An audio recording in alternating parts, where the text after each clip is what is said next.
for the first time. At this stage, they call you the debutante. If you had a special talent or a brilliant amateur record like an Olympic medal, promoters would treat you like royalty. They would put you up against tomato cans or lower level opponents to ensure your victory and pad your professional record. But the harsh reality is that you are a completely average person. Therefore, if you want to step into the ring, you have to become your own salesperson.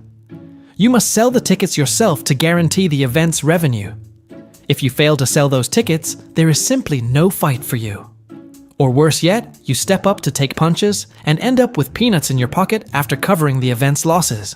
At this level, you basically have to endure the beatings just like a tomato can, but receiving even less money, clinging to the desperate hope that one day a promoter will notice you. Level 3 Journeyman. One day the matchmaker approaches you. He tells you that you now have enough skill and experience. He will pay you a flat fee to show up and fight, so you will never have to sell tickets again. You will receive between $2,000 and $5,000 per fight.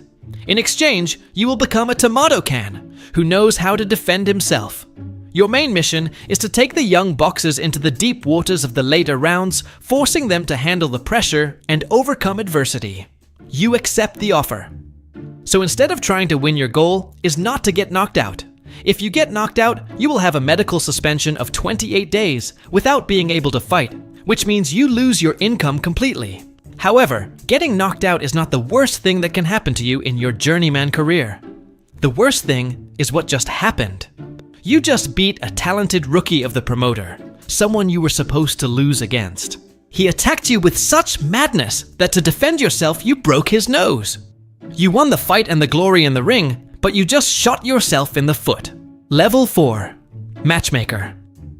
The world of low-level boxing is too cruel and fake, so you make the decision to hang up the gloves and retire. But the promoter decides to keep you around. Not only because you are an experienced veteran, but because you have a valuable contact list. You know exactly which boxers need money urgently and are willing to accept a fight on short notice. The promoter demands that you look for balanced or favorable matchups for his protégés, but always ensuring that the fight is attractive to the audience. For every event you organize, you take home between $1,500 and $5,000. Basically, you have stopped being the player betting his health to become the house that always wins. Level 5. The Contender. You realize that being a matchmaker generates money too slowly and does not fit with the warrior blood running through your veins.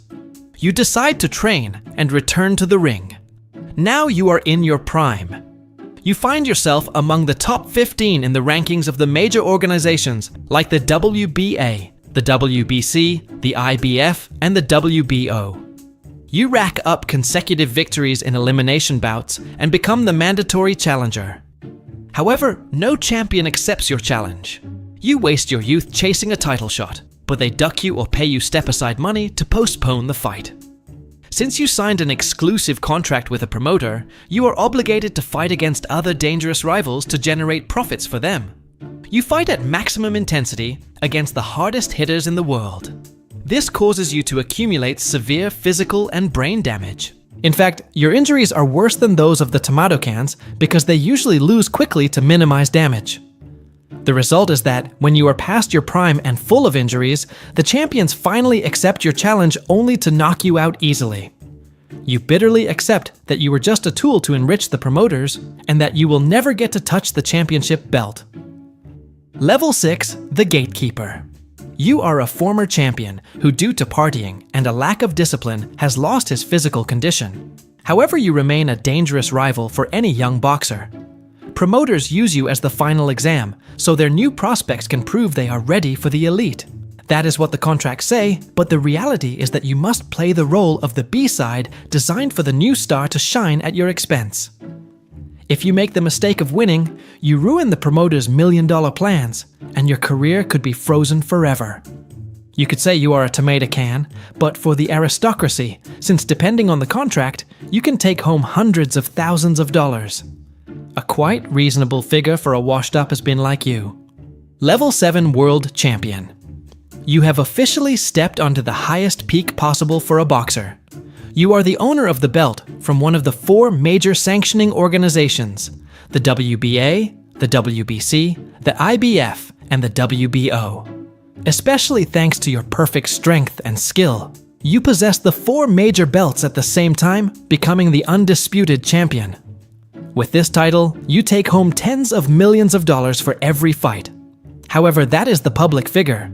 In reality, you will only see 50% or even less after deductions.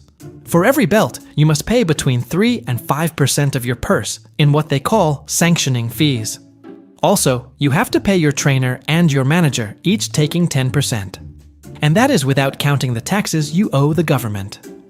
You may have a noble title, but deep down, you are the golden goose, feeding a whole system of parasites made up of promoters, sanctioning bodies, and agents. If you are not smart, you could leave the game with a broken body and an empty bank account. Level 8. The Promoter. You have money, and you want to multiply it with boxing. You become a promoter. Outsiders see you as a rich and powerful man, but in reality, this is an all-or-nothing profession. If the event fails, you are the only one who takes the hit. You have to pay all the event costs from the venue rental to the